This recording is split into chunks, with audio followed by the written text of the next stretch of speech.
Personally, I started production some years back, here in 2007. Now, yeah, when I joined studios, the challenge is business. Challenge just out of passion. As a whole, somewhere, I'd rather stay in studio the whole day. Members in the same. You know, so I chose music before music chose me. That's why I am here today. Kategori echikwatagana ne producer chiba chinkwatako. You know, actually I love producers even more than my family members. When sanga producer mutwalanga my brother, because I believe most of us use the same softwares, almost like we almost do the same things, you know. A difference just the difference is only the touch, you know, but whatever we do is almost the same. So it's always a pleasure for me where I'm a producer and to discussing and sharing ideas. Abasinga bayinza okwebuuza why are we here today. Kitulese leero basically is to make sure that we bond with our producers. You know,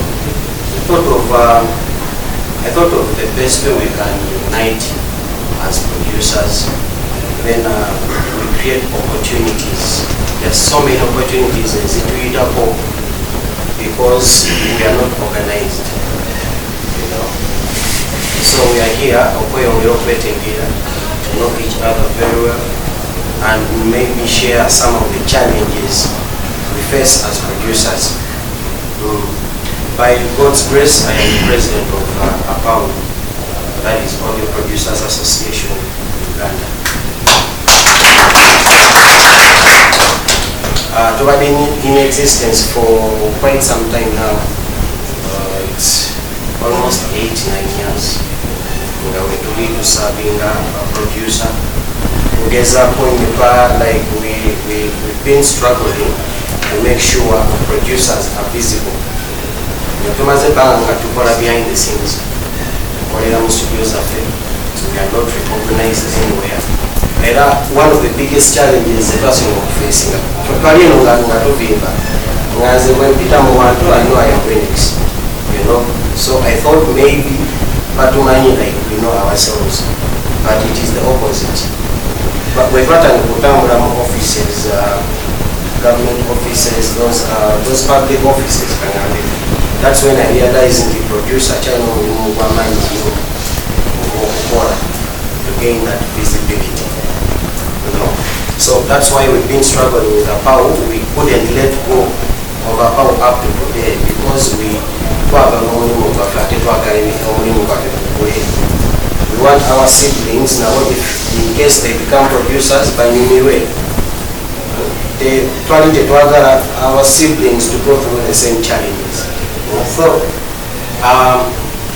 APAU in full is Audio Producers Association in Uganda. And our main vision is to create a community, the biggest and the strongest community of music producers in the whole of Uganda. Some of our missions are to organize music producers, to advocate for producers' rights. One of the challenges we've been facing in Uganda, most producers, 99% of producers don't know what their rights are. They don't know what their rights are. He has been commissioned to Chiwede. So all these years, producers have been missing out a lot. You know, they've been missing out a lot. And so most producers in Uganda, our status is a bit down. It's a bit down, you know, because the twafuna abantu webali tuingira kuno mulimu, we didn't find people to mentor us and to take us through the right business model. You know, that has been the biggest problem. But thank God, ever since we've had an APAU, twagenda tu researchinga mpola mpola producer afuna atya sente besides okukola mu studio ng'ogenda omuyimbi, you know. So we've been doing enough research, and I'm glad to inform you that at least most of the producers bagenda bazuukuka, bagenda amanya ekyokukola.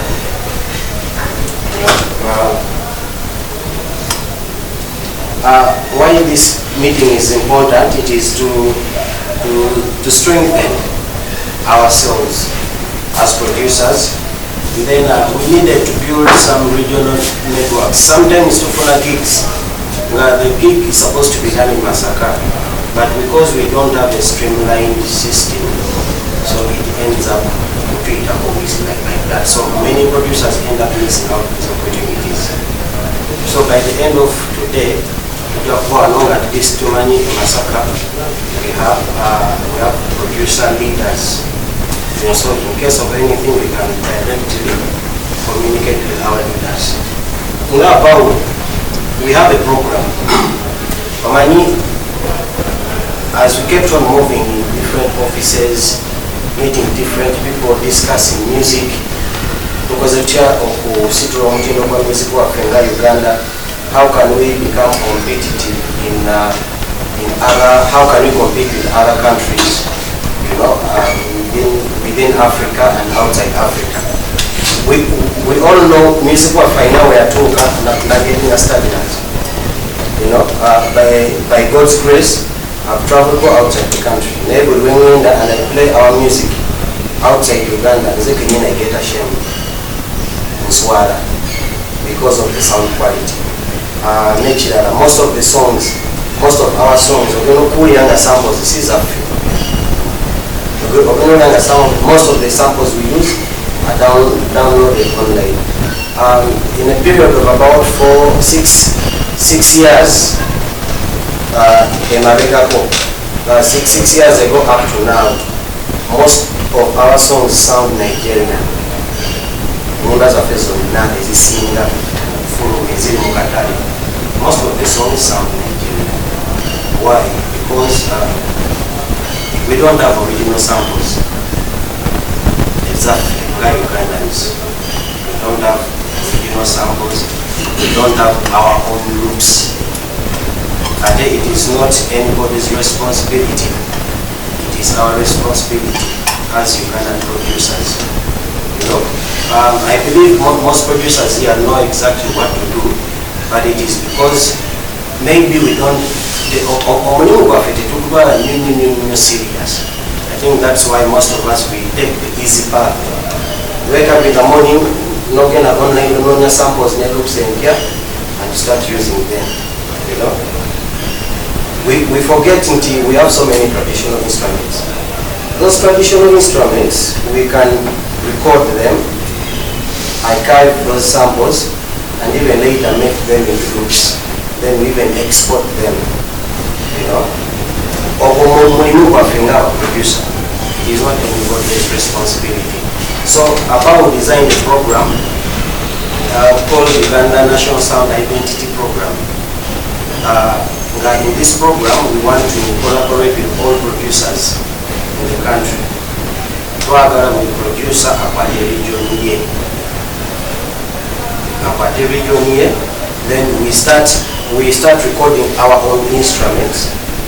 Then later, we shall have a team of experts who will come and turn them into loops, plus samples. To just into samples, we also start exporting our such files outside Uganda. Now, I believe that is the only way we shall create a sound that it strictly identifies Uganda. You know? So that's it with Uganda National Sound Identity. So next time you hear us here, I think it will be about this program. Don't hesitate to participate and be part of it.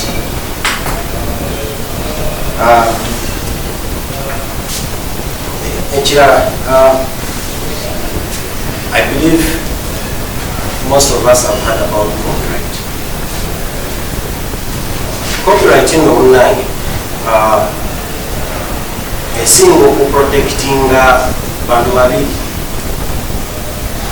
producer the song right. We are the original copyright owners. You understand? Neighboring rights, but their rights you own as a producer. For example, moral rights. You know, I don't need anyone I don't need anyone to validate things there or a picture. You know, it is my right. Now obviously we didn't know exactly how to read off that. You understand? So we are here today.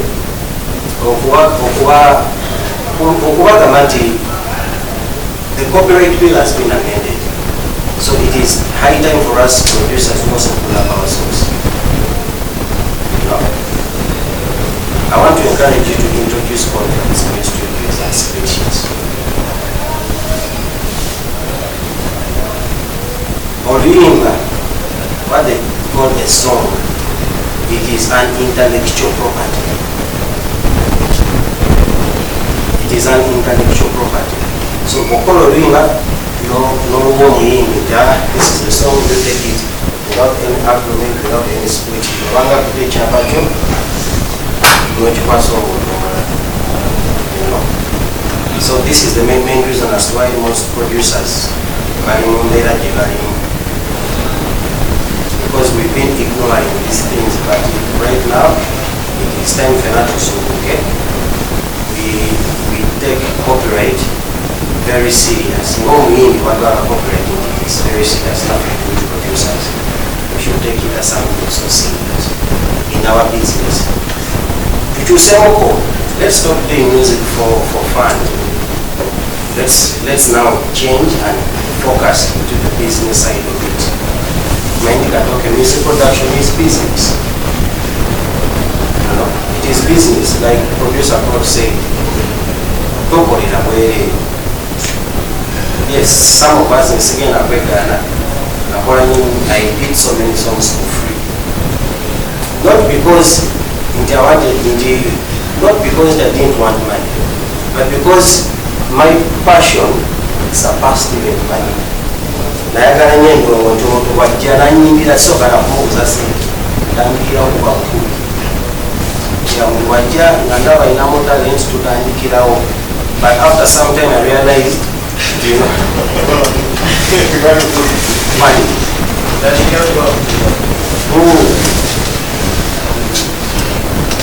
But after some time I became too broke and I'm make a child of all the hits. I was like, how bad am I?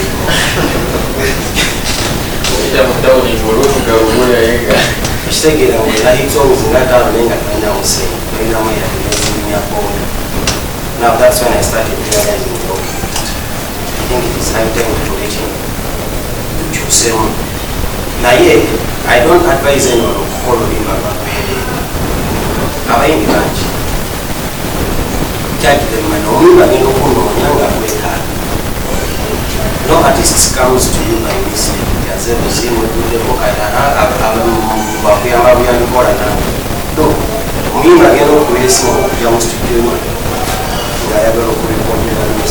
so charge them money. Have your contracts, your producers. I tell them money you're charging. Don't charging as a production. You're charging studio time. You know, you need to repair your machines, you need to pay your workers.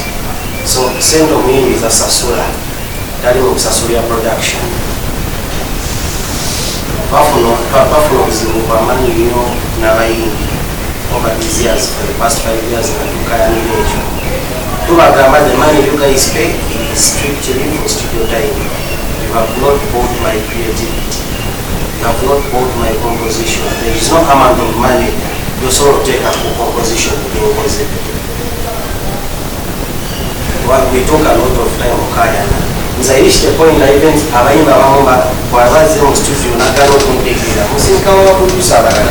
because I know our touches are not the same. Our touches are different. So when you have kusasula sente, even on the receipt, make it clear studio time. Pull out your spreadsheet. They say you're going to pay 500 for my studio time. You know, but for master recording, I might need this percent. Probably better than 10%. Of course, publishing rights, there was always 50% as a producer. So you make sure all those things are documented. You never know, you might also want to blowing up. And if a song blows up, you might want to I've personally published songs. I've produced and distributed a new magazine. So I know how much a song, if a song blows up, I know how much a song can be. One song can change your life upside down.